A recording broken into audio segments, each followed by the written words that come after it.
How are you, John? Great, how are you? I'm good, I'm good. A little tired, but hanging in there. Okay, great, hang in there.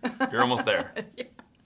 So I wanted to ask you, like, what was the most important thing that you wanted to convey by making this film? Great question. I mean, to me, you know, I don't think you look at my name and say, I can't wait for a horror movie from that guy. I don't think anybody thought that. I certainly didn't think that. And so for me, this is not just a horror movie. This is, and it is scary, and I love that people are saying it's scary. But to me, I connected immediately to the idea of family. And so for me, this is an allegory of parenthood. What would you really do for your kids? And that exploration was the most fun and the most emotional thing for me to do. And so I know it doesn't look like it from the poster because it looks like an insane movie, but the truth is this is a love letter to my kids. Mm-hmm. Millie's character is hungering for her father's love, and it's something that is, like, I think a lot of people can relate to. Is that something that happened to you when you were a kid, that you wanted, like, I don't know, maybe with your mom or with your dad, that you wanted kind of like this recognition or like to get closer to them? Or? No, I was lucky enough to have the most unbelievable upbringing. I have the most loving parents. But I've always been an observer of the people around me's lives, and I certainly know, you know, there's definitely a group of people out there that live a little more old school and don't convey emotion, and I'm overly communicative, I'm overly emotional, I'll cry at the drop of a hat. But I know that there's a group of people, and certainly a generation of people where that was not only something you didn't do, but that was something that wasn't encouraged. So I think that this father in the movie comes from a different place in a different time where he thinks the strongest thing to do is not show any weakness. And I think in this movie in particular, that's exactly what the girl's looking for, is that communication and that openness.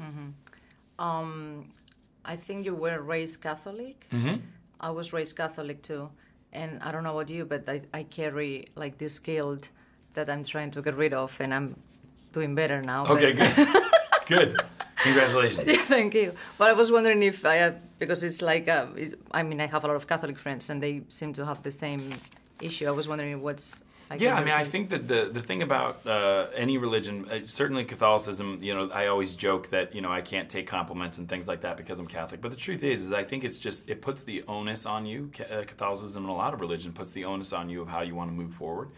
And I think that the beauty of religion or spirituality is that you can take beautiful things from all the religions, that the idea of just being a good person is universal through all the religions. So to me, I have found that I have remained as spiritual, if not more spiritual, going forward.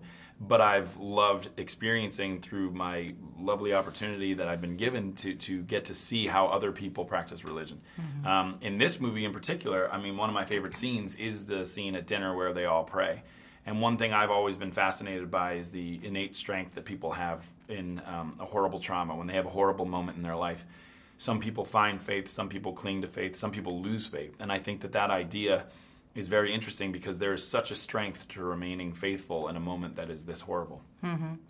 This is the first time that you work with your wife, and I was wondering, because one thing is to live with your wife, another thing is work with her. So if you discover something about her that you were not aware of. Well, I mean, it's funny because I think that when you're actors, people think you have the exact same existence, but you actually have a very different existence, if not an opposite existence. I think that if you work with your spouse at a hospital or a school, you know, you absolutely have different jobs, but you know the same people.